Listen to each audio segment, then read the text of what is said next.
La plupart des gens ont l'habitude de visiter Ayers Cliff l'été, voire l'automne pour la pêche, la plage, les sentiers, la bicyclette et tout ça. Mais apparemment, ça vaut la peine aussi de découvrir la chose l'hiver. Maïté Quentin en est bien convaincue et c'est ce dont on va parler aujourd'hui avec elle.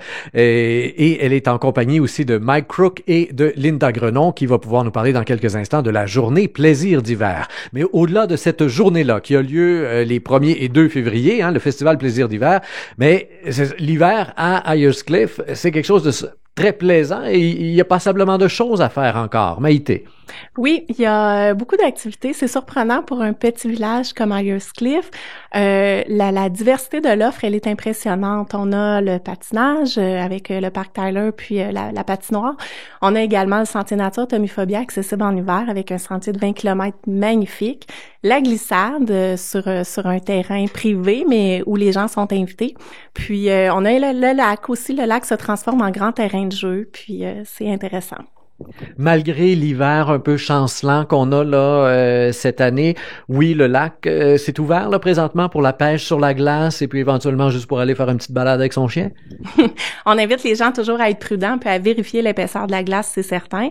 La municipalité n'est pas responsable. On invite les gens vraiment à prendre leurs précautions. Par contre, oui, on voit des gens actuellement qui sont à la pêche sur la glace et on a une journée également d'initiation. On va pouvoir en parler dans la prochaine entrevue, mais une journée complète d'initiation à la pêche sur la glace où là, il y a vraiment le club de conservation qui est présent pour expliquer aux gens comment se comporter sur un lac glacé. Les pompiers sont présents pour faire de la prévention également.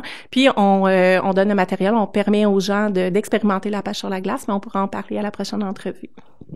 Vous disiez tantôt, on a une glissade sur un terrain privé. Je me tourne vers le propriétaire du terrain en question, Mike Crook, qui est conseiller ici à la ville d'Ayers Cliff et qui, avec son frère, a acheté donc une ferme en plein cœur du village ou presque, et on donne la permission aux gens d'aller glisser sur le terrain de la ferme.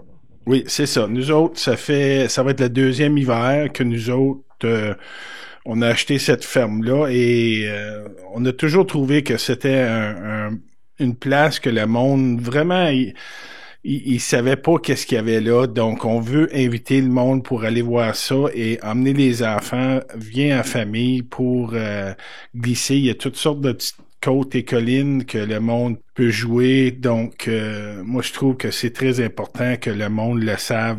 On les invite. Il n'y a pas d'infrastructure, il n'y a pas d'horaire, il n'y a pas de tube fourni ou de quoi que ce soit. On arrive avec nos choses à l'heure qu'on veut. Comment ça fonctionne, le stationnement? C'est situé où, tout ça? Et le stationnement? It's situated on Clough Street, 848 Clough. It's an old, you'll see a house with a barn in behind, so people can drive in beside the house and park in behind the barn. As far as we're concerned, everybody's invited to go. Bring your kids. If you want to go snowshoeing, you can do that. There's a lot of beautiful parts of that farm and all kinds of wildlife that you see there. So, yeah, you just need to park in behind the barn and go have fun. Et pour vous, pour votre intérêt, à vous, votre frère, il n'y a pas d'intérêt financier là-dedans, il n'y a rien à en ressortir, là. Il n'y a personne qui paye pour rentrer là. Non, nous autres, on demande pas que personne paye. On veut que le monde voit ce terrain-là. Puis, je suis certain que 90% du monde savent pas que ça existe, ou au moins s'ils savent, ils n'ont pas eu l'expérience d'aller le voir. So, we want everybody to go and enjoy it. So, there's no cost. We just ask people to be careful and they're responsible. So, aside from that, go have a good time. Vous aviez évoqué aussi en ouverture, Maïté Quentin, je reviens vers vous, le sentier, le Tomiphobia, ici à Ayers Cliff, il est passablement long et en pré-entrevue, vous me disiez, il est encore plus beau l'hiver que l'été. Il est magnifique à toutes les saisons, en automne aussi, puis au printemps. Mais le sentier en hiver est vraiment particulier. Il faut l'expérimenter pour voir la beauté de ce paysage-là en hiver quand les arbres sont enneigés. Puis le sentier prend son ancrage au cœur du village. Les gens peuvent stationner au cœur du village ou s'y rendre à pied si c'est des gens d'Ayers Cliff. Et ensuite de ça, ils ont accès à une vingtaine de kilomètres. C'est quand même très, très long, où ils peuvent pratiquer la raquette, le ski de fond, la randonnée. observer les oiseaux qui sont présents, puis très nombreux en hiver aussi. Quand on parle de 20 km, est-ce que c'est un 20 km en boucle pour ceux qui ne connaissent pas, là? Est-ce que c'est un 20 km en boucle ou si c'est une longue ligne droite et qu'il faut prévoir revenir un jour? C'est une longue ligne droite, faut prévoir revenir, mais l'avantage, c'est qu'il n'y a aucun moyen de se perdre. On va jusqu'au bout puis on revient. Et on fait ça en raquette, en ski de fond? Ben, selon la condition physique, en raquette, en ski de fond, ou on peut faire les premiers kilomètres seulement en randonnée. Et déjà, lors des premiers kilomètres, c'est magnifique. Là, il y a une mixité au niveau de la faune, la flore. Vraiment, c'est un sentier comme il y en a pas beaucoup. Je me tourne maintenant vers Madame Linda Grenon, qu'on n'a pas entendue encore dans l'entrevue. Elle est la responsable de la patinoire ici depuis cette année. Si je me souviens bien, vous êtes là à tous les week-ends et vous accompagnez les jeunes. Et là, tout particulièrement aussi dans le cadre des plaisirs d'hiver, vous êtes impliqué comme bénévole depuis plusieurs années dans l'organisation de tout ça. Et ce sont les 1er et 2 février prochains que l'événement va avoir lieu. Alors, si on commence par le vendredi soir, avec quoi on ouvre cette année? Friday night, we start off with broomball, the beginning of the broomball tournament, and then the ladies hockey. And then we are a hockey town, so you will find that the old-timers, Stansted against Ayrscliff, will be Saturday afternoon.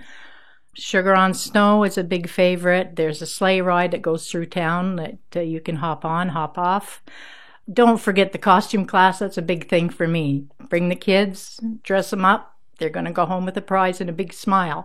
Alors, on se costume un peu comme à l'Halloween, là. Et qu'est-ce qu'on fait après avec les costumes? On va patiner tout déguisé, c'est ça? Yes, and if they're too young to skate, they're welcome to come on in their boots and their stroller.